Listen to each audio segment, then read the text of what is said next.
રાધનપુર તાલુકા પંચાયત કચેરી ખાતે સરપંચ એસોસિએશન અને તાલુકા પંચાયતના પ્રમુખ અને ઉપપ્રમુખ દ્વારા રાધનપુર તાલુકા ભાજપ પ્રમુખનું સન્માન સમારોહ યોજાયો હતો। પાટણ જિલ્લાના રાધનપુર ખાતે આવેલા તાલુકા પંચાયત કચેરી ખાતે રાધનપુર તાલુકા સરપંચ એસોસિએશન દ્વારા તાલુકા પંચાયતના પ્રમુખ ઉપપ્રમુખ દ્વારા તાજેતરમાં નવા વરાયેલા રાધનપુર તાલુકાના ભારતીય જનતા પાર્ટીના પ્રમુખ અજીતસિંહ પરમારનો સન્માન સમારોહ યોજાયો હતો। આ પ્રસંગે સરપંચ એસોસિએશનના પ્રમુખ મુકેશભાઈ સોલંકી, ભરત ભારથી નજુપુરાના સરપંચ તેમજ ભીખા ભારથી શબદપુરા સરપંચ તેમજ શેરગઢના રાજુભાઈ સરપંચ તેમજ તાલુકા પંચાયતના પ્રમુખ ભરતભાઈ પટેલ તેમજ ઉપપ્રમુખ અંબારામભાઈ ઠાકોર, પુષ્પાબેન ઠાકોર, પ્રદેશ ભાજપ મહિલા મોરચાના ઉપાધ્યક્ષ અને રસિકજી ઠાકોર, યુવા મોરચાના પ્રમુખ રાધનપુર તાલુકાના અને મેહુલ પટેલ સહિતના ઉપસ્થિત રહ્યા હતા।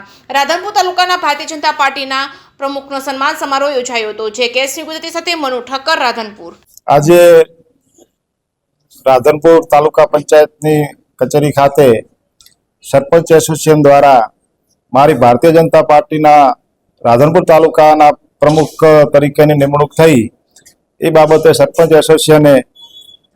એસોસિએશનના પ્રમુખ મુકેશભાઈ, ભરતપુરી બાપુ તમામે અને તમામ સરપંચોએ મારું સન્માન કર્યું એ બદલ સરપંચશ્રીઓનો આભાર માનું છું।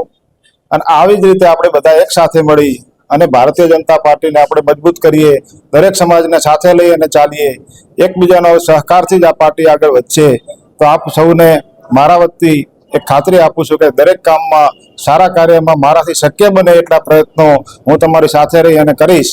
અને સામે આપણે પાર્ટીને મજબૂત કરવા માટે એક સાથે બધાએ મળી અને કામ કરીએ એ જ અભ્યર્થના અને તમામ સરપંચશ્રીઓનો અને અહીં પધારેલ પત્રકાર મિત્રોનો અને સર્વેનો ખૂબ ખૂબ આભાર। પ્રમુખ અને ઉપપ્રમુખ પણ આજે તાલુકા પંચાયતના પ્રમુખ ભરતભાઈ પટેલ અને ઉપપ્રમુખ શ્રી અંબારામભાઈ ઠાકોર પણ આ કાર્યક્રમમાં અમારી સાથે હતા। એમનો પણ હૃદયથી આભાર અને પત્રકાર મિત્રોનો પણ આભાર।